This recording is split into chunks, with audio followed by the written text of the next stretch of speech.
नमस्कार दोस्तों, कैसे हैं सब लोग।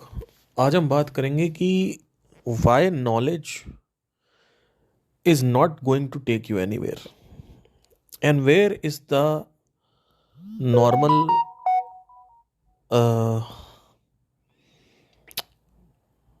या कह सकते हैं कि where is knowledge required. Because बहुत सारे लोगों को ये गलत फहमी हो गई है कि एक second, knowledge is the ultimate goal. अब वो नॉलेज कुछ भी हो सकती है। वो आत्मज्ञान की नॉलेज हो सकती है, वो आत्मबोध की नॉलेज हो सकती है। बोध तो एक्सपीरियंस ही हुआ, लेकिन एक्सपीरियंस भी देखा और रिकॉर्ड हुआ। आपने देखा और रिकॉर्ड किया। और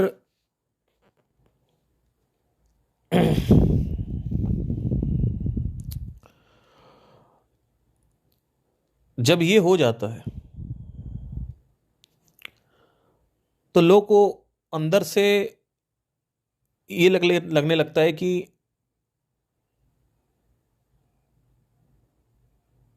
हमें सब पता है। और अब अंतिम सत्य जो है हमें पता चल चुका है, उससे क्या होगा, हमारा जीवन सही हो जाएगा। तो इसी के ऊपर हम बात करेंगे कि नॉलेज, जो मैं कहता हूं कि नॉलेज इंपॉर्टेंट नहीं है, क्यों नहीं इंपॉर्टेंट है। और ये लेवल जो है ये बहुत एडवांस लेवल है। मतलब ये जैसे आप अभी जैसे बिगिनर हो, आपके लिए नॉलेज ही सब कुछ है। लेकिन जो मैं 8 साल इसमें रह चुका हूं, और जो भी मैं बातें कर रहा हूं वो आपके एक्सपीरियंस से रिलेट करके ही आपको समझना है इसको। और जो मैं बातें करूंगा वो मैं अपने एक्सपीरियंस से करूंगा, पर आपके एक्सपीरियंसेस को भी सामने रखवाऊंगा और दिखाऊंगा कि हाँ भाई, जो मैं कह रहा हूं वो सही कह रहा हूं, रादर देन कि सिर्फ मेरे एक्सपीरियंसेस, मेरी नॉलेजेस आपको पर थो, जैसे बाकी गुरु करते हैं कि अपने नॉलेजेस, अपने एक्सपीरियंसेस दूसरे के ऊपर थोपेंगे। तो उसी के ऊपर आज हम चर्चा करेंगे। तो सबसे पहली चीज तो ये है कि साउंड ऑफ साइलेंस के पीछे जो इतना बवाल हुआ अभी, मतलब वीडियो बनाया था ये पूछने के लिए कि सीधा सीधा बताओ कि आपको क्या लगता है कि मोनेटाइज करना चाहिए कि नहीं करना चाहिए। उसका कोई रिप्लाई किसी ने किया नहीं। और किसी की, क्योंकि उनको पता है कि हम कर नहीं सकते, क्योंकि अगर मैं बोलूँगा कि मोनेटाइज नहीं करना चाहिए तो आचार प्रशांत तो करके बैठे हुए हैं, सदगुरु करके बैठे हुए हैं। अच्छा, सदगुरु की ऑडियंस को कोई मतलब है नहीं, उनका अपना सही चल रहा है, बढ़िया, वो कोई टेंशन नहीं। यहां पे ट्रिगर्ड हुए बैठे रहते हैं लोग। But anyway, let's not go into that. Let's see why knowledge is not important for you. See simple, एक मैं आपको थ्योरी बताऊंगा। आपको मैं एक सिंपल सी चीज बताऊंगा। तुम्हारी जीवन जो है उसमें अगर तुम किसी भी नॉलेज से शांत हो रहे हो, तुम्हारा जीवन बेहतर हो रहा है, तुम्हारा ध्यान तुम्हारे वश में है, सबसे बड़ी चीज है। खुशी से ज्यादा इंपॉर्टेंट है कि तुम्हारा ध्यान तुम्हारे वश में है कि नहीं। तुम्हारे जीवन में राग द्वेष कम है, यानी एक्सट्रीम डिसलाइक्स जो है वो कम है। यानी आपको पता है कि हाँ ये सही है तो आपको करना पड़ेगा, और आप कर रहे हो। दैट इज कॉल्ड राग द्वेष, विच इज लाइक, मैं पहले समझा चुका हूं, बार बार नहीं समझाऊंगा राग द्वेष क्या होता है। राग मतलब होता है आकर्षण, द्वेष मतलब होता है विकर्षण। मुझे म्यूजिक पसंद है पर मुझे मार्केटिंग नहीं सीखनी, पर मुझे पता है कि अगर मैं मार्केटिंग सीख जाऊंगा तो मैं म्यूजिक में सक्सेसफुल हो जाऊंगा या म्यूजिक से पैसे कमाने लगूंगा। बहुत सारे म्यूजिशियंस इसी वजह से नहीं सीखते हैं, क्योंकि वो अंदर से कोई म्यूजिशियन है, कोई डॉक्टर है, पर उनको पता है कि हाँ ये जरूरी है, पर वो फिर भी नहीं सीखते। मर जाएंगे लेकिन सीखेंगे नहीं। क्यों? क्योंकि वो पैदा ही हुए हैं गुलामी में। गुलामी किसकी? अपनी वासनाओं की, अपनी अपनी आदतों की, अपनी प्रवृत्तियों की, अपनी अपने अपने चित्त की तरंगों की। वो एक वासना लेके पैदा हुए हैं, वो एक हैबिचुएशन, एक फंक्शन लेके पैदा हुए, या नहीं पैदा हुए तो उन्होंने 10 साल एक चीज प्रैक्टिस करी है, अब उसकी उनकी आदत लग गई है। 2019 में यही मेरे साथ हुआ था। मैं 14 साल रियाज करने के बाद मुझे यह एहसास हुआ कि अब मुझे संगीत को छोड़ के मार्केटिंग सीखनी पड़ेगी। आज मेरे almost regular live band shows होते हैं। एक एक शो 70 से 80 हजार रुपए का उठता है, जिसमें से मेरा नेट मार्जिन बचता है 20 से 22 हजार रुपए। ठीक है। कोई इवेंट चैनल नहीं है, कुछ नहीं है, कुछ नहीं। कोई इवेंट कंपनी के साथ मैं काम नहीं करता हूं। अब मेरी बात सुनिएगा ध्यान से। कैसे हुआ? मार्केटिंग से हुआ। क्यों? क्योंकि मुझे पता था कि उस समय मुझे नहीं पसंद, मार्केटिंग बहुत बोरिंग लगती थी। इसको बोलते हैं राग द्वेष। अब कैसे हुआ? क्योंकि मेरा ध्यान मेरे वश में था। कैसे हुआ? साधना से। साधना किसकी? किसी भी एक, कुछ भी, किसी भी, कोई भी साधना करो आप। अनंत ध्वनि की साधना मेरे हिसाब से सबसे सही साधना होती है। अब ये साधना करने से क्या होता है? शरीर में बहुत सारे बदलाव आते हैं। वो बदलाव क्या होते हैं? मन शांत हो जाता है।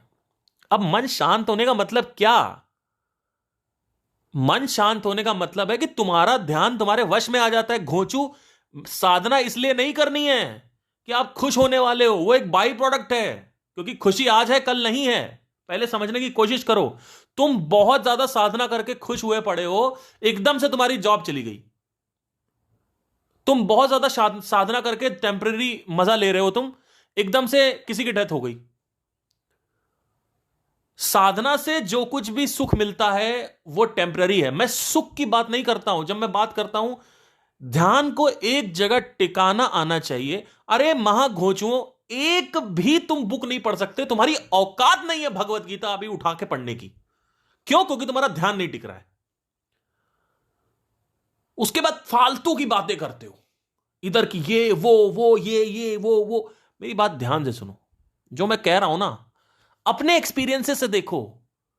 और मैं ये नहीं कहता हूं कि इस गुरु को मत सुनो, उस गुरु को मत सुनो। मैं कह रहा हूं जिस गुरु से काम बन रहा है उससे काम, सबसे सबको सुनो। लेकिन अपने आप से ऑनेस्टली बोलो तो कि भाई इनको सुन के मेरे जीवन में परिवर्तन आया, तो आओ, ठीक है, कोई दिक्कत नहीं है। तुम्हारी जिंदगी कहीं जाएगी नहीं जब तक जो मैं कह रहा हूं वो नहीं करोगे।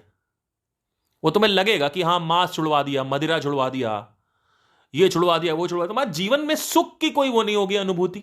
तुम्हारा ध्यान एक जगह टिकेगा नहीं। साधना इसलिए करनी थी कि सुख ना मिले, सुख बाई प्रोडक्ट है। साधना इसलिए करनी है जिससे ध्यान एक जगह टिके, ऐसी जगहों पे टिके जो राग द्वेष में आती हैं, जो द्वेष में आती हैं। क्योंकि ध्यान आपका अभी हर जगह टिक रहा है जो आपका राग है। जो भी आपके लाइक्स हैं उसमें ध्यान टिकता है। आपका ध्यान पॉन पे टिकता है, आपका ध्यान स्टडीज पे टिकता है, आपका ध्यान हर जगह टिकता है। जो भी आपको लगता है कि यह उचित है, जिस भी चीज का तुमको अभ्यास है, वहां पे आपका ध्यान टिकता है। पर जिस चीज का अभ्यास नहीं है वहां ध्यान नहीं टिकता। और भगवत गीता एक नया, या अष्टावक्र गीता, या कोई भी चीज है जो, अब ये पॉडकास्ट है, अब किसी को अपने जीवन में परिवर्तन लाना है तो 60 मिनट का पॉडकास्ट सुनने के लिए बहुत बड़ी औकात चाहिए। ध्यान बहुत ज्यादा स्ट्रांग होना चाहिए आपका, क्योंकि 60 मिनट का पॉडकास्ट सुनना कोई आसान बात नहीं है आज के जमाने में, जहां पे सिर्फ 15 सेकंड का अटेंशन स्पैन है, 9 सेकंड का है अभी तो। अब मेरी बात ध्यान से सुनना। साधना इसलिए करनी थी, साधना करके ध्यान एक जगह टिके। और एक और चीज और भी होती है, साधना करने से आत्मरस रिलीज होता है। यानी बैठे बैठे आपका जो क्रोध है आपके नियंत्रण में आ जाएगा, आपकी वासनाएं आपके नियंत्रण में आ जाएंगी, लोनलीनेस खत्म हो जाएगा, अंदर आपकी विल पावर आ जाएगी। किसी से डर लगता है तो वो डर खत्म हो जाएगा। इसका मतलब ये नहीं कि आपके पीछे गुंडे पड़े हुए तो आपको डर नहीं लगेगा, ठीक है। डर मतलब ऐसी बेचैनी होती रहती है, ये सारी चीजें हैं, सब खत्म होने लगती हैं। लेकिन अब उस ध्यान से आपको सेल्फ नॉलेज लेनी है। अब उस सेल्फ नॉलेज जब आप लोगे, कहां से लोगे? जो कुछ भी शास्त्रों में लिखा हुआ है उसको अपने सिस्टम के अंदर देख पा रहे हो, उसको अपने शरीर में, उसको अपने मन में देख पा रहे हो? नहीं देख पा रहे हो। जहां देख पा रहे हो तो समझ लो वो यकीनियत बदल जाएगा। अगर तुम उसको नहीं देखोगे, अगर तुम सब ऐसे ही गीता पढ़ोगे, ऐसे ही कोई पुस्तक पढ़ोगे, कोई वेदांत पढ़ोगे, कोई उपनिषद पढ़ोगे और अपने अंदर नहीं देखोगे, तो तुम्हें समझ तो आ जाएगा लेकिन वो यकीनियत में नहीं आएगा, यानी उसका बिलीव नहीं आएगा। अपने एक्सपीरियंस में देखो ना भाई, आप लोगों में से कितने लोग भगवान को मानते हैं? हम मानते, हम नहीं मानते। दो ही पोलैरिटीज हैं, आदमी पोलैरिटी में जीता है। ये जीवन जो है पोलैरिटी में, जबकि स्पिरिचुअल पाथवे पोलैरिटी में नहीं मिलेगा आपको। पोलैरिटी मतलब क्या? लेफ्टिस्ट या राइटिस्ट। यानी एक आदमी कहेगा नास्तिक, एक आदमी आस्तिक है। तुम दोनों ही घोचू हो, तुम दोनों ने कभी प्रत्यक्ष नहीं किया उस चीज का।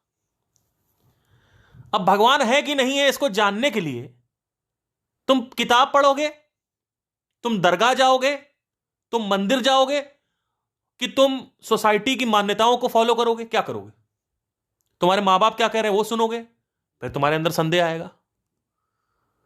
एक बात सिंपल सी अपने आप से बोलना, अगर इतने ही तुम लोग इतने डम्ब हो तो मुझे नहीं लगता तुम लोग को सिर्फ और सिर्फ यही करना चाहिए। मुझे अगर, क्योंकि मुझे ऐसा लगता है कि सच बता रहा हूं, मैं इतना सिंप्लीफाई करके बताता हूं, लेकिन तुम लोग की डमनेस हार मान जाती है उसके आगे।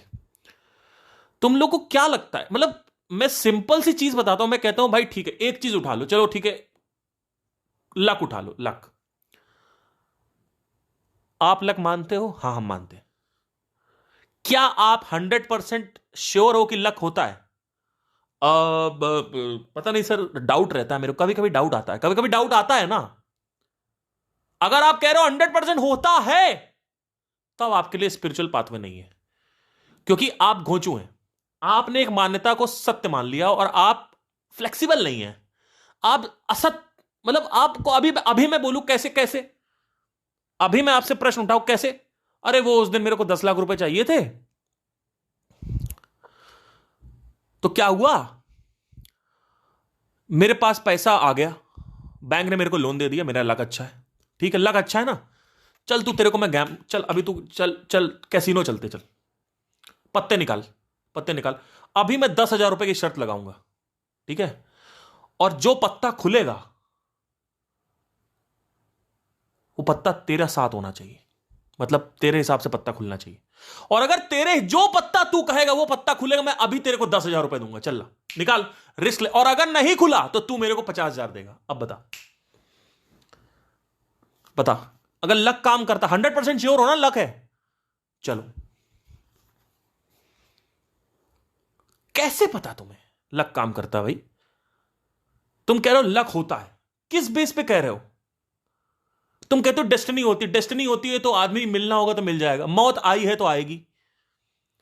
अरे अभी रिसेंटली एक आदमी, आपने देखा होगा कि आदमी जा रहा था पहाड़ से और एकदम से पत्थर आया उसको मार के चला गया, मर गया वो उसको बॉडी लैंग्वेज देख के तो नहीं लग रहा था कि मौत आई थी।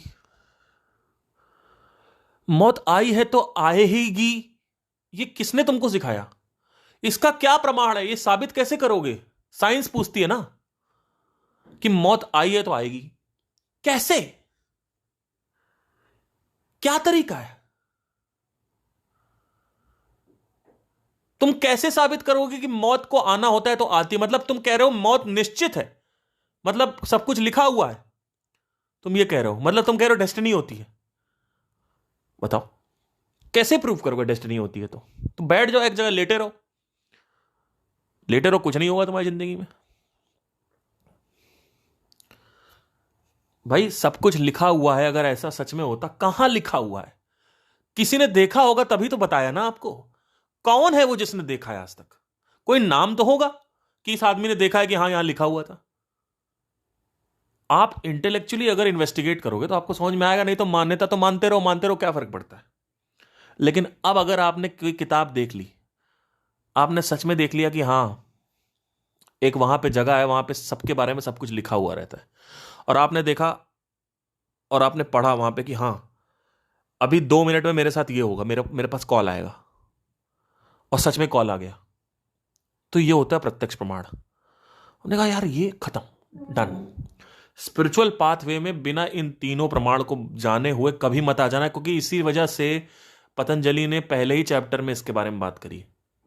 लेकिन तुम लोगों को कुछ समझ नहीं आएगा, तुम लोग सिर्फ और सिर्फ बैठे बैठे, मतलब मुझे समझ नहीं आता चक्कर क्या है, हो क्या हो गया कि इतना सिंप्लीफाई करने के बाद भी अगर आपको नहीं समझ में आ रहा तो मुझे समझ नहीं आता क्या चक्कर है।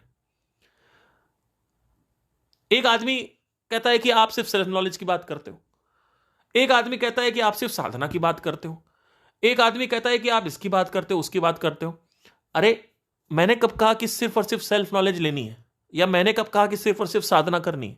मैंने तो कहा ही नहीं। मैंने कब कहा कि ये साधना नहीं करनी, साधना नहीं करनी?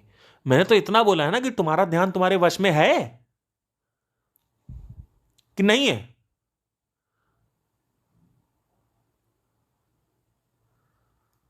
वो उन्होंने बोल दिया तुम्हारे प्रशांत ने कि मेडिटेशन का मतलब होता है किसी समस्या को अच्छे से समझना। अरे किसको नहीं पता है उसकी समस्या क्या है? आपको नहीं पता आपकी समस्या क्या है? आपसे भी पूछूंगा, आप बोल दोगे हाँ मैं लोनली हूं, हो गया, पता चल गया समस्या क्या है। इसमें समझना क्या है समस्या को? लोनलीनेस को भी अच्छे से समझना है। अरे समझ के क्या कर लेगा तू? लोनलीनेस को क्या समझेगा भाई तू? उसी में उसको अच्छे से समझो। लोनलीनेस को क्या समझोगे भाई? क्या करोगे लोनलीनेस समझ के? वही तो मैं आपसे बता रहा हूं कि अगर इतना ही पढ़ पढ़ के उपनिषद, पढ़ पढ़ के वेदांत तुम्हारा जो जिंदगी अगर बेहतर होती तो तुम कहीं नहीं जा रहे होते। तुम्हारा अभी बहुत अच्छा चल रहा होता। तुमने इतने गुरुओं को सुन लिया, जितने भी यूट्यूब के सारे गुरु से तुमने सुन लिया। वही मैंने वहां पे ही बात करी कि यूट्यूब में गुरु को सुनने से कुछ नहीं होगा। लोग समझ ही नहीं पाए। एक वीडियो मैंने बनाया था, यूट्यूब के गुरु को सुनने से कुछ नहीं होगा, उसमें भी लोग नहीं समझ पाए मैं क्या बात कर रहा हूं। मैं ये कह रहा हूं, सिंपल सा ये है कि मैं ये नहीं कह रहा हूं कि उपनिषद घटिया बोल रहे हैं। मैं कह रहा हूं जो कुछ भी कोई भी बोल रहा है, चाहे वो आचार्य बोल रहे हैं, सदगुरु बोल रहे हैं, संदीप बोल रहे हैं, कोई भी बोल रहा है, क्या वो अपने सिस्टम में देख पा रहे हो? क्या अपने निजी जीवन में देख पा रहे हो? तो कहोगे देखना क्यों है? देखना इसलिए है क्योंकि तुम्हारे अंदर संदेह रहेगा, इसलिए देखना है। डाउट रहेगा, स्केप्टिसिज्म रहता है। इसीलिए तो कृष्णमूर्ति ने यह बोला कि ऑब्जर्व करो। क्योंकि कृष्णमूर्ति अगर ये बोलते प्रश्न उठाओ, उन्होंने कभी नहीं बोला प्रश्न उठाओ, उन्होंने बोला ऑब्जर्व करो। आप जाके सेशंस देखो, उनके सेशंस पे ज्यादातर वो बोलते just to observe, just to observe. Why? Because बिना ऑब्जर्वेशन करे यकीनियत नहीं आती, विश्वास नहीं आता, आस्था नहीं आती है, झूठी मान्यता आती है। बस सबको डाउट है भगवान के बारे में।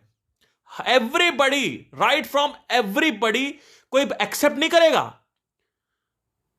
कोई भी धर्म का कोई भी आदमी उठा लो, सब डाउट करते हैं भगवान पे।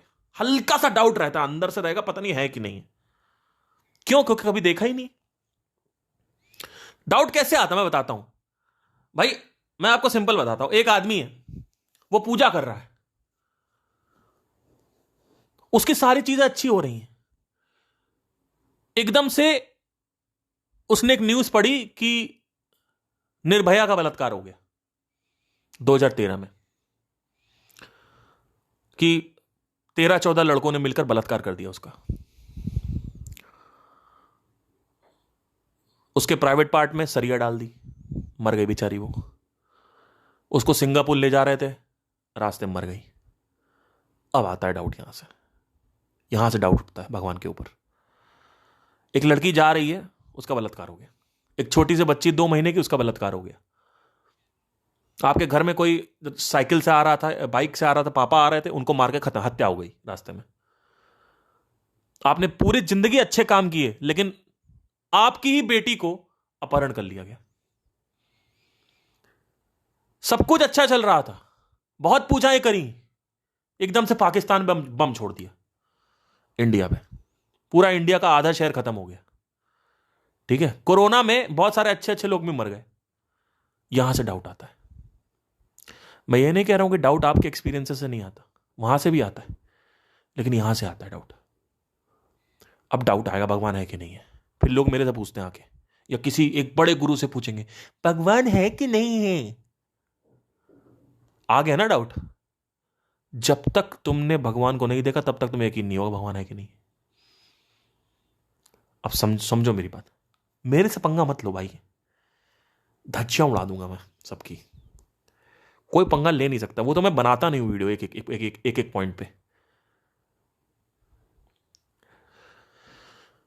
इसीलिए मैंने डायरेक्ट क्वेश्चन पूछा संदीप महेश्वरी से। मैंने कहा कि आप मुझे ये बताइए, सिंपल सी चीज है, आपने अटैक कर दिया पूरी स्पिरिचुअल कम्युनिटी पे। आप सिंपल ये बोलो ना, सीधा बोलो कि मुझे ऐसा लगता है कि क्योंकि मैंने फ्री किया है, इस वजह से स्पिरिचुअलिटी के नाम पे किसी को पैसे नहीं कमाने चाहिए। सिंपल बोल दो। अगर आज ओशो होते ना, तो इन सब की धज्जियां उड़ा देते जितने भी लोग हैं ये, क्योंकि उनका तर्क मुझे सबसे सही लगता है। अब आप कहोगे कि यार उनकी तो बहुत लाइफ खराब थी, उन्होंने पता नहीं क्या क्या किया। इसी वजह से, क्योंकि उनको आत्मरस नहीं मिल पाया। ओशो चले गए गलत डायरेक्शन में, दारू पिया, ड्रग्स का कल्चर था उनके आश्रम में, सेक्सुअल बिहेवियर भी थे बहुत सारे, उसको पता नहीं क्या बोलते हैं, एनाटॉमी क्या बोलते हैं, मतलब एक कई लोगों के साथ सेक्स करना, वो पता, उसको एक टर्म बोलते हैं उसको, पता नहीं पीछे कुछ बोलते हैं anyway। तो क्यों आत्मरस नहीं था? आप सिंपल से मैं आपसे क्वेश्चन उठाऊंगा, सुबह से लेकर शाम तक जो कुछ भी आपको फील होता है, चाहे अच्छा चाहे बुरा, उसके पीछे केमिकल होता है। तो ज्ञान से वो केमिकल कैसे रिलीज होगा अंकल? भाई तुम अल्टीमेटली क्या चाहते हो? खुशी चाहते हो ना? तो ज्ञान से कैसे हो? अब ज्ञान से क्या नियंत्रण होता है? आप सुनो मेरी बात सुनो, ज्ञान की वैल्यू कहां तक है, उस पर आने से पहले मैं इसको पहले थोड़ा अच्छे से एक्सप्लेन कर लेता हूं। सुबह से लेकर शाम तक आप देखो, चाहे नहा रहे हो, मैथुन कर रहे हो, सेक्स कर रहे हो, सिगरेट पी रहे हो, दारू पी रहे हो, गांजा पी रहे हो, खाना खा रहे हो, सब कुछ एक केमिकल के लिए खा रहे हो, ठीक है? सब कुछ प्लेजर के लिए कर रहे हो आप, मतलब अल्टीमेटली आपको वो केमिकल चाहिए, ठीक है? एक ये प्रमाण है। दूसरी चीज, आप ये, और उसके बाद आप एक तरफ से ऐसे एक्शंस लेते हो, आप उपनिषद पढ़ते हो, आप ये गुरु के पास जाते हो, उनकी बातें सुनते हो, उनका तर्क अच्छा है, वो गुरु के पास जाते हो, उनकी बात, उनका तर्क अच्छा है, मेरे पास आते हो, आप मेरा मेरा तर्क अच्छा है। तर्क से क्या होता है? जब ये प्रूव हो चुका है कि every experience of human is based on a chemical, why the hell you are seeking happiness into knowledge? नॉलेज में कैसे ले रहे हो एक्शन? नॉलेज में कैसे आप केमिकल सीख कर रहे हो? नॉलेज में खुशी कैसे सीख हो सकती है? ठीक है? तो साधना अंदर से वो केमिकल रिलीज करती है, जैसे ही वो केमिकल रिलीज करता है उससे चेन रिएक्शन होता है। अब वो क्या होता है, सुनना ध्यान से। सबसे पहले आपका मन शांत हो जाएगा, आपका ध्यान बढ़ जाएगा, उससे शांत होने से आपकी क्रिएटिविटी बढ़ जाएगी। क्यों? क्योंकि शांत मन में क्रिएटिविटी अच्छी होती है। कभी भी आप देखो, अगर आप हैप्पी हो या बाथरूम में नहा रहे हो, तभी आपको आइडियाज आते हैं। कभी दुखी मन से आइडिया नहीं आते। कभी आप बहुत 4-5 दिन से घर में पैक्ड हो, 5वें दिन आप बाहर जाओ, एकदम से आपका दिमाग खुल जाएगा। क्यों? क्योंकि एकदम से डोपामाइन रिलीज हो गया। तो खुशी, ब्रेन में खुशी है, तो इसका मतलब आपके अंदर तो होता क्या है कि जब आप ये सब चीजें करते हो, साधना करते हो, क्योंकि मेरे साथ हो चुका है। जब मेरे साथ ये हुआ, कई लोग के साथ मैं जानता हूं, उनके साथ भी यही होता है। तो होता क्या है कि इससे क्या होता है, शांत होता है, शांत से ध्यान बढ़ता है, ध्यान बढ़ता है तो द्वेष खत्म होता है, द्वेष खत्म होता है तो आप वो कर पाते हो जो जरूरी है।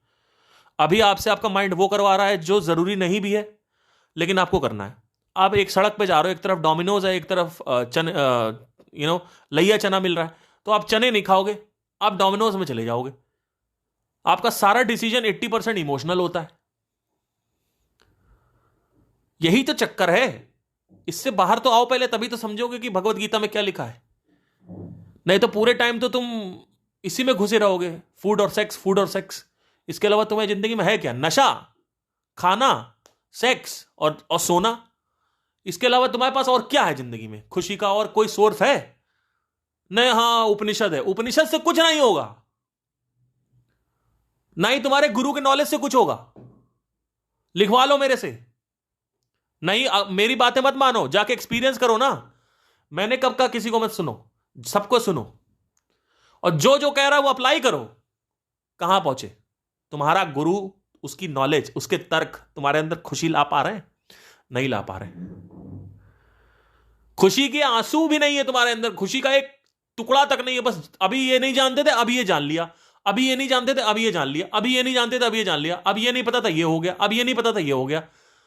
वहां पे जाओगे, 10-10, 20-20 हजार रुपए सेशन में दोगे, किसी के भी सेशन में जाओगे, बैठे रहोगे, उसके बाद फिर बाहर आओगे, फिर वही लोनलीनेस, फिर वही प्रॉब्लम। मैं परमानेंट सोल्यूशन की बात कर रहा हूं, मैं इंडिपेंडेंट, स्वतंत्र करने की बात कर रहा हूं कि आपको गुरु की जरूरत ही ना पड़े। अब मेरी बात सुनो ध्यान से। साधना का पूरा जो फंक्शनिंग है, वो सिर्फ ध्यान को एक जगह टिकाने की है, जिससे ध्यान टिक सके। अब टिकाना क्यों है? क्योंकि नॉलेज चाहिए। किस चीज की नॉलेज चाहिए? Self knowledge. अब सेल्फ नॉलेज से क्या होता है, इसको समझ लेना। सिर्फ सिंपल बताता हूं। डिजायर का अर्थहीनता, यानी डिजायर का जो मीनिंगलेसनेस है, वो दिख जाती है। मतलब जो डिजायर आपके ऊपर अननेसेसरी हावी हो चुके, मुझे ये करना है, मुझे वो बनना है, इसकी वजह से डिप्रेशन क्रिएट होता है। डिप्रेशन सिर्फ इसलिए नहीं क्रिएट होता कि आप अकेले बैठे हो, कुछ करने के लिए नहीं है, या पार्टनर नहीं है, यानी डिप्रेशन, मैक्सिमम जो डिप्रेशन हैं वो डिप्रेशन जो है वो डिजायर से होते हैं। अब डिजायर को बाईपास करने के लिए एक और रूल होता है। डिजायर को बाईपास करने के लिए एक रूल सिंपल सा होता है, सेल्फ नहीं है वो, सेल्फ नॉलेज नहीं होता है। डिजायर को नियंत्रण करने के लिए डिजायर का एक्सप्रेस होना जरूरी है। यह नहीं है कि शादी नहीं करना है, शादी करना है। अगर समझ में आ गया है शादी में क्या है तो नहीं करना है। सच्चा प्यार करना है, सबको करना है सच्चा प्यार। जबरदस्ती जो एक नॉर्मल फंक्शनिंग है उसको रोकने की कोशिश मत करो। तुम्हें जो मन कर रहा है वो डिजायर को एक्सप्रेस करो, डिजायर को सप्रेस मत करो। ये सेकंड स्टेज होती है। अभी सेल्फ नॉलेज की स्टेज नहीं आई है। सबसे पहली स्टेज होती है साधना, उसके बाद होती है डिजायर को एक्सप्रेस करना। डिजायर को एक्सप्रेस करो, उससे क्या होगा तुम्हें समझ में आएगा। क्या समझ में आएगा? कि इसमें सुख नहीं है। नहीं तो गुरुओं से मत सुनो, किताबों में मत पढ़ो। प्रत्याहार करना है। अबे घोंचू, प्रत्याहार करके कहां जा, पहाड़ों पे जाएगा, लड़के नग्न शरीर के बारे में सोचेगा। आज मेरे जीवन में मुझे अच्छे से पता है कि कितने भी प्रकार की, कोई भी प्रकार की लड़की हो, कितना भी पैसा हो, वो मेरे को सुख नहीं दे सकता है। तुम लोग को नहीं पता है, तुम लोग पहले एक्सप्लोर करो। जो लड़की मिल गई, अगर वो आपके हिसाब से नहीं मिली ना, यानी जैसा आपकी टाइप है वो नहीं मिली ना, और कोई दूसरे टाइप की लड़की मिल गई, तो भी डिजायर नहीं निकलेगा। मेरी जो पहली गर्लफ्रेंड थी वो 60% मेरी तरीके, जैसा मैं चाहता था वैसी थी। लेकिन फॉर्चुनेटली दूसरी जो मेरी गर्लफ्रेंड थी वो 100% वैसी थी जैसा मैं चाहता था। तो उससे मैं बाहर आ गया। क्यों? क्योंकि मैंने वो सब कुछ कर लिया, जो भी मेरे सपने थे वो मैंने पूरे किए। अब सपनों को पूरा कहां तक करना है? लेवल 1, लेवल 2 तक, लेवल 3 तक। मतलब क्या? कि एक बार, दो बार, तीन बार रिलेशनशिप में जाओ, एक बार सक्सेस के पीछे भागो, एक बार, दो बार, तीन बार पैसे के लिए भागो, खूब सारा पैसा कमाओ, एक बार, दो बार, तीन बार, कार खरीद लो, बाइक खरीद लो, एक बार, दो बार, तीन बार, ज्यादा बार नहीं। ये मत सोचो कि प्राइवेट जेट खरीदने का मन था तो क्या करें। अरे प्राइवेट जेट खरीदना है, उससे अच्छा बाइक खरीद लो, समझ में आ जाएगा। बाइक पे ही समझ में आ जाता है लोग। अगर इंटेलिजेंट हो तो बाइक पे समझ में आएगा, अगर बहुत इंटेलिजेंट हो साइकिल पे आ जाएगा, और अगर थोड़े से जरा सा खोचू हो तो कार तक तो आ ही जाना चाहिए। प्राइवेट जेट तक अगर तुम जा रहे हो ना तो तुम्हारी जिंदगी निकल जाएगी, तुम प्राइवेट जेट खरीद नहीं पाओगे। यही होता है मिडिल क्लास वालों के साथ। मिडिल क्लास वालों की जो वासनाएं है वो एक्सप्रेस नहीं हो पाती। मेरा दोस्त है, वो कह रहा 1 लाख रुपए हो जाए तो एक लड़की मिल जाएगी, प्यार करेगी। अब उसको 1 लाख कमाने, अभी वो कमा रहा 28,000 रुपए, उसको कमाना है 1 लाख। अब जब 1 लाख आ जाएगा 10 लाख, तो मिडिल क्लास के सपने पूरे हो नहीं पाते, तो तीसरा नंबर खुलेगा नहीं। सेल्फ नॉलेज कहां से आएगी? डिजायर को एक्सप्रेस करना है, सप्रेस नहीं करना है। फिर से बोल रहा हूं, रिपीट कर रहा हूं, डिजायर को एक्सप्रेस नहीं करना है, सप्रेस करना है। फिर से बोल रहा हूं, डिजायर को एक्सप्रेस करना है, सप्रेस नहीं करना है। एक बार फिर बोल देता हूं, डिजायर को एक्सप्रेस नहीं करना है, सप्रेस करना है। घुसा लो अपने अंदर, ठीक है? जो लड़की मिल रही है, जैसी भी लड़की मिल रही है, चुपचाप रिलेशनशिप में चले जाओ। मतलब ऐसा नहीं है देख के जाओ, मतलब बेवकूफों की तरह मत कूदो। देखो कि क्या ये 100% वैसी है जैसा मैं चाहता था, बस चले जाओ। जो करना है करो उसके साथ, जहां घूमना है वहां घूमो, बीचेस पे जाओ, लेह लद्दाख जाओ, दार्जिलिंग जाओ, जो करना है वो करो। डॉगी स्टाइल में करो, मिशनरी में करो, जो तुमको करना है करो। लेकिन एक बार, दो बार, तीन बार करो। एक गर्लफ्रेंड से समझ नहीं आया, दूसरी गर्लफ्रेंड, तीसरी गर्लफ्रेंड, अब आपको समझ में आ जाएगा कि यहां पे कुछ नहीं पड़ा है। ये चौथी स्टेज होती है रियलाइजेशन की स्टेज। सेल्फ रियलाइजेशन नहीं, माया का एहसास हो जाएगा आपको। चौथी स्टेज आएगी माया का एहसास। अब आएगा माया का एहसास। अभी तक नहीं आया था क्योंकि डिजायर एक्सप्रेस नहीं हुए ना। अरे भैया, प्रत्यक्ष नहीं हुआ डिजायर का। अब लड़की के कपड़े के पीछे क्या है, लड़की को बाइक पे लेह लद्दाख ले जाना है, लड़की को मनाली ले जाना है, वो सब तो गर्लफ्रेंड बनाने के बाद पॉसिबल है ना। तो प्रत्यक्ष कैसे हो जाएगा? प्रत्यक्ष तो रिलेशनशिप में जाने के बाद होगा। एक रिलेशनशिप का एग्जांपल ले रहा हूं, इसमें अपना पैशन भी डाल देना, एक्टिंग, डांसिंग, आईपीएस, आईएएस, जो भी है तुम्हारा। अब आते हैं, अब ये चौथा है माया का एहसास, रियलाइजेशन ऑफ माया। अभी माया का एहसास हो रहा है, यानी माया ज्ञान हो रहा है। माया का ज्ञान नहीं है लोगों को, माया बोध नहीं है। माया बोध पहले आएगा। माया मतलब क्या होता है? What do you mean bye Maya? Wrong perception, गलत फहमी। मतलब मुझे लग रहा है कि लड़की में सुख है, पर जब लड़की से प्यार किया तो पता चला मैं दुखी हूं। फिर पता चला कि हर चीज का प्लस माइनस होता है। जो बैचलरहुड के प्लस थे वो शादी के बाद माइनस हो जाएंगे, और जो बैचलरहुड के माइनस थे वो शादी के बाद प्लस हो जाएंगे। बैचलरहुड के माइनस क्या थे? सेक्स नहीं मिलता था, लोनलीनेस थी, साथ नहीं था, कंपेनियनशिप नहीं थी, वो सब मिल जाएगा, लेकिन दोस्तों के साथ घूम नहीं पाओगे, जिम्मेदारियां आ जाएंगी, प्रेशर आ जाएगा। तो शादी का प्लस माइनस है तो प्लस माइनस दिखने लगेगा, रॉन्ग परसेप्शन दिखने लगेगा। रॉन्ग परसेप्शन मतलब क्या? मुझे लग रहा है कि मैं अरिजीत सिंह बन जाऊं तो मैं फाड़ दूंगा। मुझे लग रहा है कि माइकल जैक्सन बन जाऊंगा, फाड़ दूंगा। देखो माइकल जैक्सन के साथ क्या हुआ। क्यों? माया। मुझे लग रहा है कि मैं चेस्टर बेनिंगटन बन जाऊंगा, मुझे लग रहा है कि मैं हैच लेथर बन जाऊंगा, मुझे लग रहा है मैं ये बन जाऊं। सब खत्म, कुछ नहीं है, माया है सब कुछ। तो ये एहसास किसको होता है? मेरे बोलने से होगा? वेदों से होगा? उपनिषद से होगा? नो, आपको एक्सप्रेस करना पड़ेगा अपने डिजायर को। और जब एक्सप्रेस हो रहा हो तो ऑब्जर्वेशन मोड पे रहना पड़ेगा, क्योंकि बहुत सारे लोग बहुत अमीर हैं, बहुत सारी वासनाएं इनकी कंप्लीट हो चुकी हैं, पर उनको नहीं एहसास होता, क्योंकि उनको ऑब्जर्वेशन मोड में नहीं रहना पड़ता है। वो ऑब्जर्वेशन मोड में नहीं रहते। ऑब्जर्वेशन मोड में इसीलिए रहना जरूरी है क्योंकि ब्रेन में क्या हो रहा है ये देखना है। लड़की नग्न है, लड़की बाइक के पीछे बैठी हुई है, उस वक्त ब्रेन में क्या हो रहा है? देखो क्या हो रहा है। एक बार गए, दोबारा गए बाइक पे घुमाने, तिबारा गए, देखो क्या हो रहा है। 6 महीने पहले जो एक्साइटमेंट था खत्म हो गया। इसको देखो, स्वीकृति आएगी, हाँ इसमें कुछ नहीं है, इसमें कुछ नहीं है। अब समझ में आएगा। अब आएगा 5वें नंबर पे सेल्फ रियलाइजेशन। अब वो डिजायर पे अटैक कर पाएगा, क्योंकि अब आदमी क्वेश्चन आता है, ठीक है यहां नहीं तो अब कहां? क्योंकि भाई आपको एहसास तो हो गया कि ये सब माया है, माया बोध हो गया आपको। अब आएगा कि अब क्या चक्कर है, अब क्या चक्कर है? तो कहां से सुख तो चाहिए ना ब्रेन को। डिजायर से कैसे बाहर आए? कुछ छोटा छोड़ने के लिए बड़ा चाहिए, लड़की छोड़ने के लिए कुछ और चाहिए बड़ा, लड़की से बड़ा, संगीत छोड़ने के लिए, सक्सेस छोड़ने के लिए, पैसा छोड़ने के लिए, पद प्रतिष्ठा सम्मान छोड़ने के लिए, यश छोड़ने के लिए, रेपुटेशन छोड़ने के लिए, रिस्पेक्ट पावर छोड़ने के लिए। एक नेता है, बहुत बड़ा पावरफुल नेता है, विधायक है, एमएलए है, उसकी मीनिंगलेस देखने के लिए, उसको छोड़ने के लिए कुछ बहुत बड़ा चाहिए। अब आता है क्वेश्चन, वो बहुत बड़ा क्या है? अब आएगी वो एक्सप्लोरेशन की सेल्फ रियलाइजेशन क्या है। What do you mean by self realisation? The identity shifts from the body to the universe. तो अब आएगा हु एम आई, 5वें नंबर पे। Okay, got it. मुझे पता है बाहर सुख नहीं है, मुझे पता है इस लड़की में सुख नहीं, मुझे पता है इसमें सुख नहीं, पैसे में नहीं, इसमें नहीं, उसमें नहीं, तो सुख है कहां? अब आएगा सेल्फ रियलाइजेशन।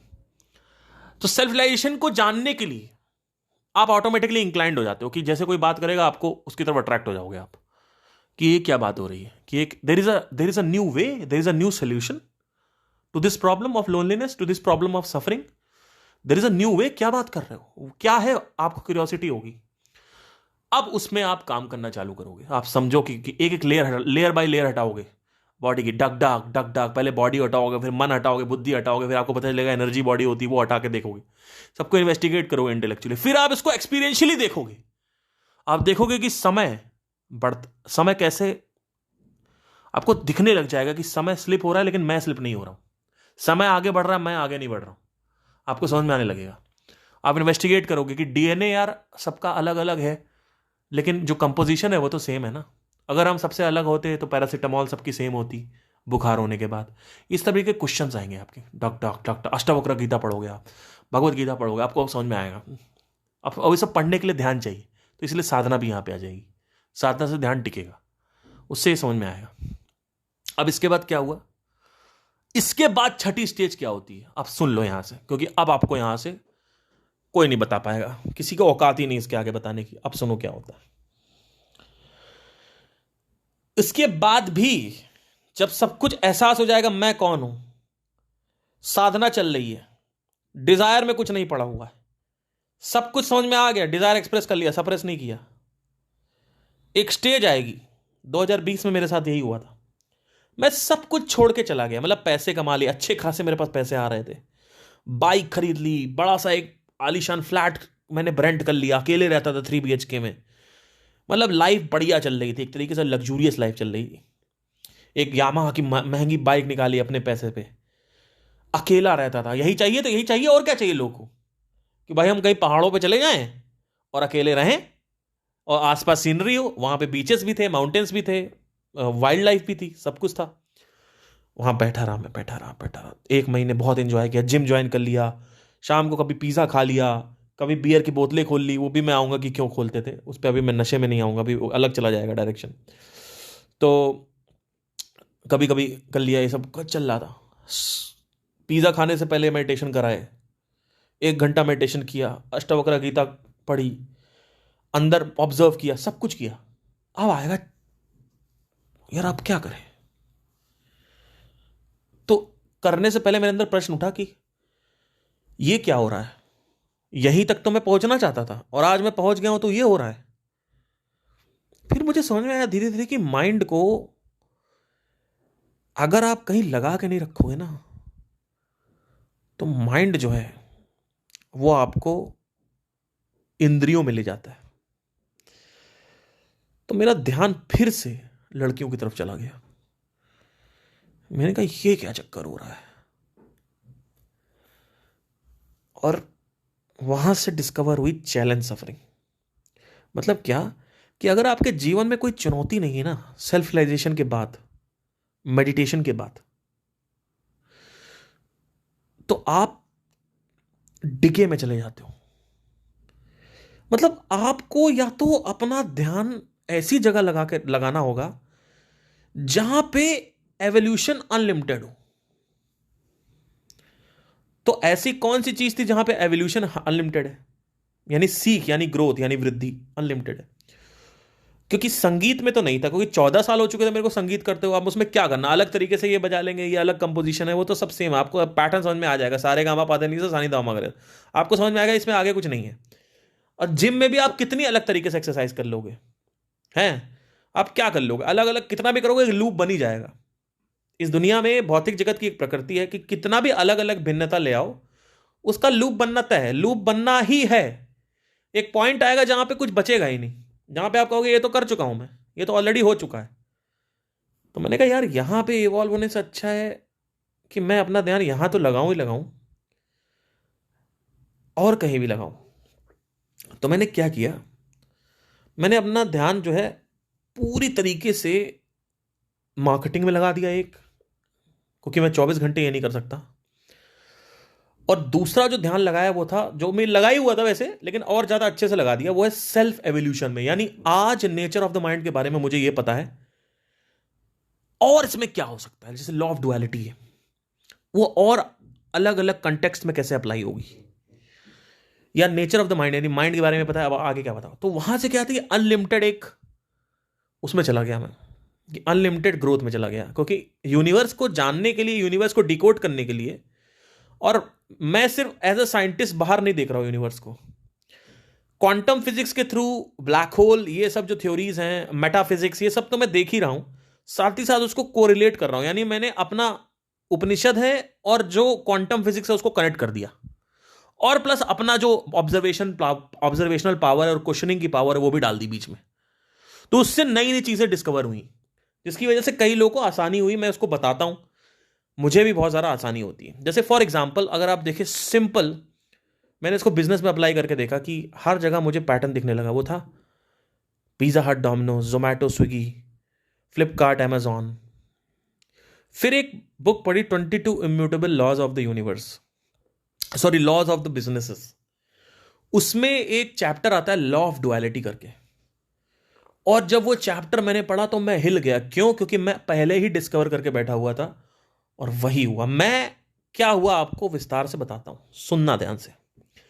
अच्छा, मैं रोज उठूं, देखूं कि डोमिनोज, पिज्जा हट, मतलब पति पत्नी, हर चीज का एक डुअलिटी दिखती थी मुझे, जोमैटो, फ्लिपकार्ट, और एचपी, सोनी या एचपी या फिर ये लेनोवो, इसकी कंपटीशन, एप्पल, एंड्रॉइड।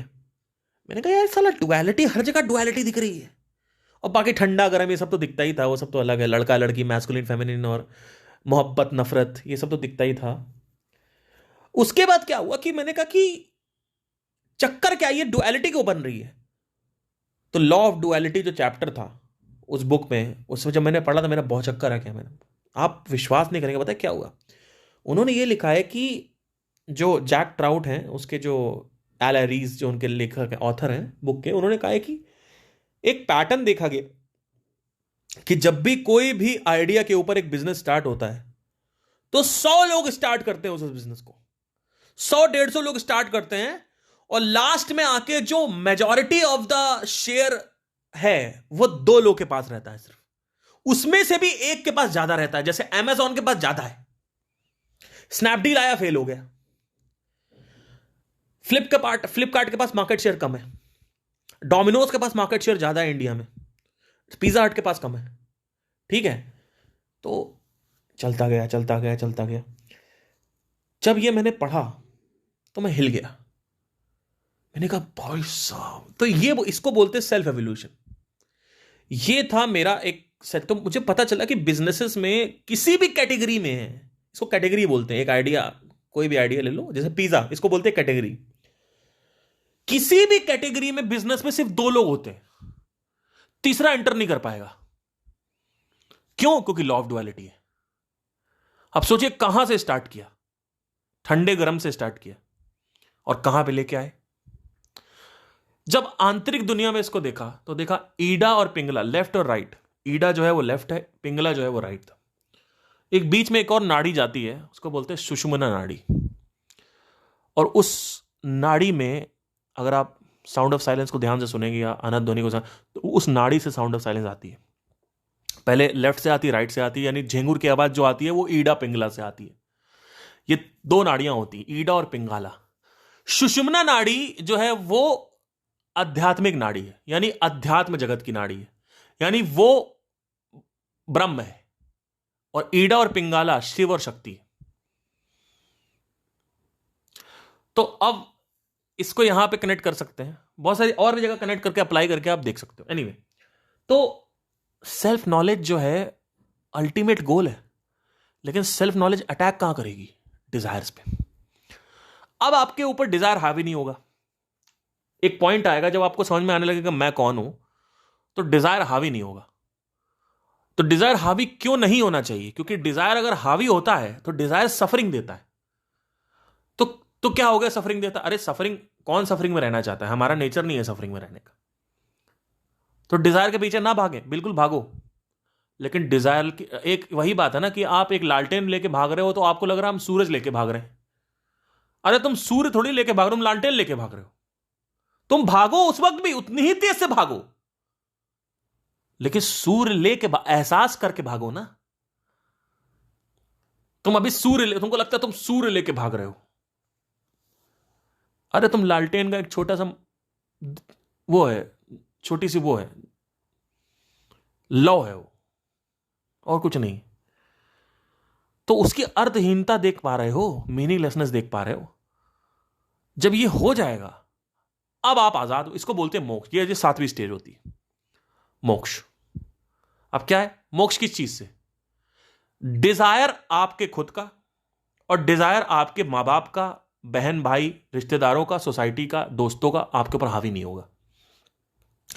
नहीं तो आपके घर में कोई आईफोन ले लेगा, आप लो रहोगे एंड्रॉइड पे, आपको अंदर से सफरिंग होती रहेगी, चिढ़न होती रहेगी।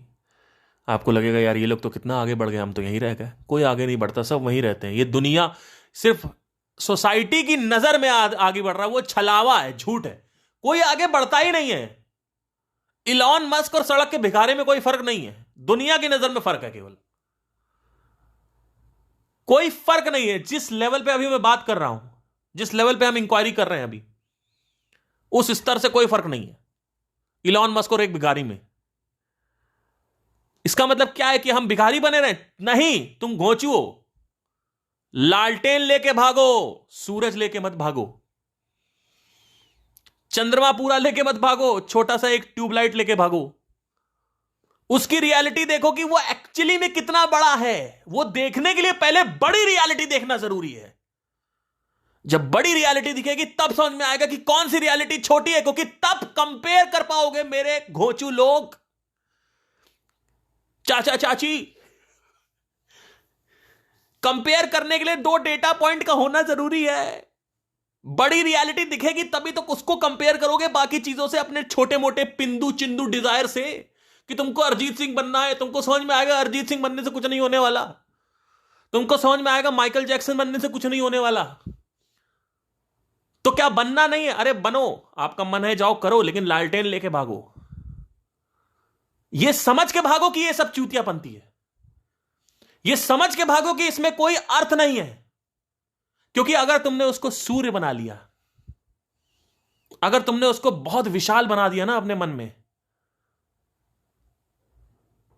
तब भैया अगर वो नहीं मिला तो तुम्हारी सफरिंग इतनी भयंकर होगी। लोग इसलिए सुसाइड करते हैं। कोटा में लोग जाते हैं, सुसाइड करते। क्यों करते हैं?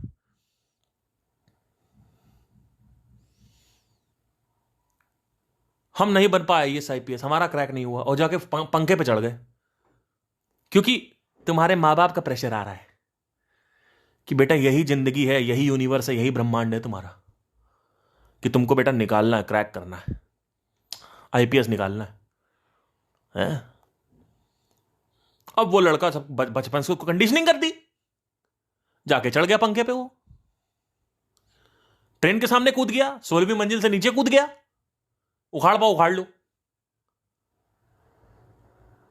अभी रिसेंटली एक एक्टर है बहुत बड़ा, काल मूवी में उसका आया था, उसका नाम क्या था मुझे याद नहीं आ रहा। इस एक्टर के बारे में रुको, मैं एक मिनट बताता हूं आपको।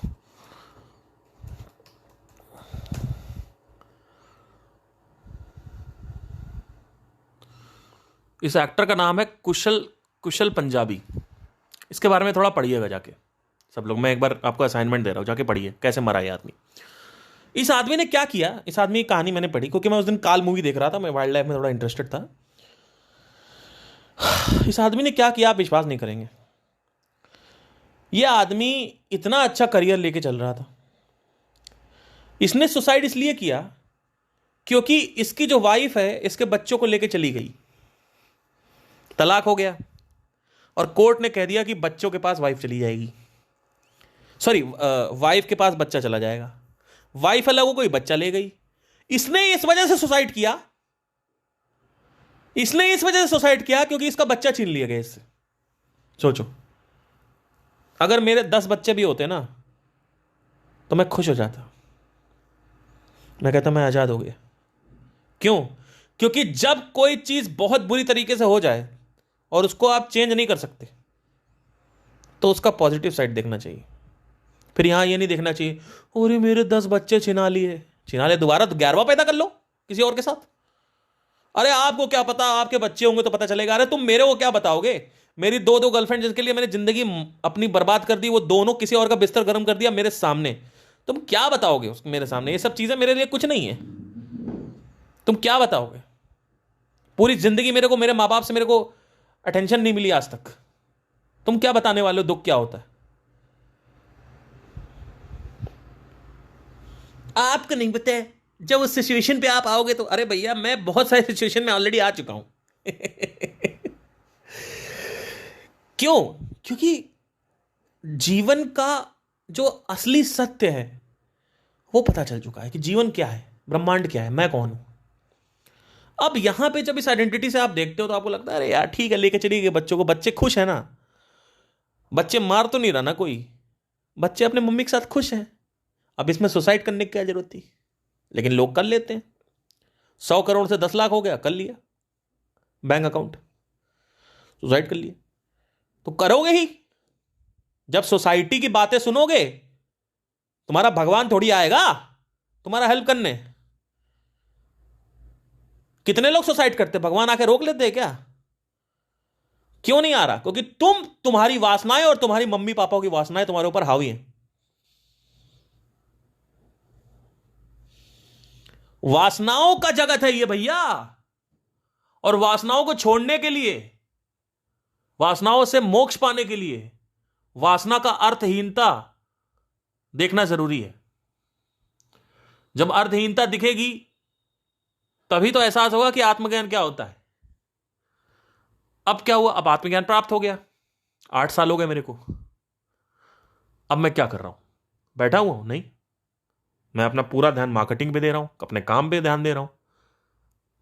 अच्छा ठीक है, नहीं हुआ कुछ तो क्या करें? नहीं हो तो नहीं हुआ, मर गए ऐसे ही, कुछ जिंदगी में मर गए, कोई जान नहीं पाया हम कौन थे, तो क्या हो गया? जान के भी कौन सा तुमको सुख मिलने वाला था? आपको क्या लगता है प्रसिद्धि का कोई माइनस पॉइंट नहीं होता? पूरी दुनिया में हर आदमी कमेंट करेगा, ठीक है, नरेंद्र मोदी के ऊपर, लेकिन केस किसके ऊपर बनेगा? कपिल शर्मा के ऊपर। क्यों? क्योंकि कपिल शर्मा प्रसिद्ध है, और पूरे दिन तुम लोग बैठ के मोदी को, राहुल गांधी को बोलते रहो तो तुम लोग को कुछ नहीं पड़ेगा, क्योंकि तुम लोग अनफेमस हो। कभी सोचा इस पॉइंट को तुमने? जब आप प्रसिद्ध होते हो तो लोग जज करते हैं, सोच पाओगे? एक ही चीज का माइनस पॉइंट होता है और एक ही चीज का प्लस पॉइंट होता है। प्रसिद्धि का प्लस पॉइंट क्या है? आप प्रसिद्ध हो, अच्छा लगता है, लोग जानते हैं, नीचे देखते हैं, लेकिन वही मैं बता रहा हूं ना, 1 महीने 2 महीने, यही तो माया है। लोग कहते हैं शादी कर लेंगे सर, माइनस तो प्लस तो रहेगा ही ना, माइनस भी आ जाएगा लेकिन प्लस तो रहेगा ना, शादी कर ले, प्लस माइनस बन जाता है। लड़की छोड़ नहीं पाओगे, लड़की एक्साइट भी नहीं करेगी। कभी कभी ऐसे लगेगा मुझे इसमें इसके साथ प्यार फील नहीं हो रहा, I don't feel any love with her, क्योंकि रेगुलर साथ में रहते हो आप बता नहीं पाओगे, क्योंकि बातों की लड़ाई हो जाएगी। कभी कभी लगेगा मैं इस आदमी के साथ रहना नहीं चाहता, इस औरत के साथ नहीं रह सकता मैं। लगेगा कि यार मेरी बैचलर लाइफ अच्छी थी, वो याद आने लगेगा, दोस्तों के साथ आने लगेगा, और दोस्तों के साथ पटक देंगे तो लड़की याद आने लगेगी। ये है चक्कर। तो अब आप कह रहे हो माइनस, हर चीज माइनस बन जाती है? हां, क्योंकि ये दुनिया जब बनी नहीं थी तब अंधकार था, इसीलिए महाकाल बोला गया है। काल बोला गया है, काल मतलब स्पेस, महाकाल मतलब क्या? जब सब कुछ खत्म हो जाता है, सारे प्लैनेट, सारे स्टार्स, तो सिर्फ और सिर्फ डिस्ट्रक्शन बचता है। डिस्ट्रक्शन के बाद सिर्फ काल बचता है, काला काला काला काला काला। और जब काल खत्म हो जाता है तो ब्रह्म बचता है सिर्फ। इसीलिए ब्रह्म और शिव को एक साथ भी बोला गया, अलग अलग भी बोला गया है। महाकाल मतलब क्या? आखिरी में माइनस ही बचता है इस भौतिक जगत में। मतलब क्या? कोई भी रिलेशनशिप है, कोई भी सक्सेस है, कोई भी पैसा है, वो सब माइनस में कन्वर्ट हो जाएगा। लेकिन जिसको ज्ञान है वो इसको नियंत्रित कर पाएगा, नहीं तो उसके ऊपर उसकी वासनाएं हावी हो जाएंगी, ये सोचते हुए कि वासनाओं में सुख है, और जब वासनाएं मिल जाती तो माइनस में कन्वर्ट हो जाती। शादी के बाद लड़की को छोड़ नहीं पाओगे, लड़की एक्साइट नहीं करेगी, खत्म हो जाएगा, सेक्स में मजा नहीं होगा। सेक्स करोगे ऐसा लगेगा मशीन चल रही है। फिर आपका ध्यान, अगर आप बहुत ज्यादा दुखी हो तो आपका ध्यान दूसरी तरफ चला जाएगा कि इसके साथ सेक्स करूंगा। अब एक और गलत फहमी पैदा होगी, इसको माया बोलते हैं। तो ये माया का पूरा जगत है। तो जब सब कुछ खत्म हो जाता है तो सिर्फ और सिर्फ अंधकार बचता है, यानी ये अंधकार से दुनिया निकली, प्रकाश निकला है। लेकिन लोग क्या कहते हैं? God is light. लोग कहते हैं गॉड इज मर्सी। अरे God is not mercy, God is mercy and God is cruel, both at the same time. You want an example? See a Komodo dragon. वो पहले क्या करेगा? आपको सुन्न कर देगा, आपको हिप्नोटाइज करके आपको लिटा देगा, सुन्न कर देगा, और उसके बाद जिंदा आपको खा जाएगा। रिसेंटली अभी मैंने कोमोडो ड्रैगन का देखा वीडियो, बकरी खाई उसने, उसको सुन्न करके, उसको क्या बोलते हैं वो, एनेस्थीसिया बोलते, क्या बोलते हैं उसको, वट एवर, और बकरी मैं बोल रही थी, और खा लिया उसने, और पेट के अंदर बकरी बोल रही है मैं, और 1 घंटा बोलती रही मैं, उसके अंदर मर गई पेट के अंदर। ये है क्रुएलिटी नेचर की। जिंदा लकड़बग्गे जिंदा खाते हैं, जिंदा हाइना को, सॉरी डियर को। ये है क्रुएलिटी। क्रुएलिटी देखनी है, ऐसी ऐसी चीजें आपको दिखा दूंगा जिसकी धज्जियां उड़ जाएंगी। आपको ये नेचर ने ये बनाया, हां उसी नेचर ने बनाया है, लेकिन तुम लोग कुत्ता देख के खुश हो रहे हो। तुम लोग को ये नहीं दिखता कि सेंटीपीड, सांप, हमेशा डसेगा, चाहे कितना भी प्यार करो उसको। तुमने ये नहीं देखा, इसलिए बोला कि राक्षस योनि और देवता योनि, मनुष्य योनि, 3 योनि होती है। मनुष्य को बीच में रखा गया क्योंकि मनुष्य में दोनों चीजें होती हैं। तो नेचर बहुत क्रूएल है।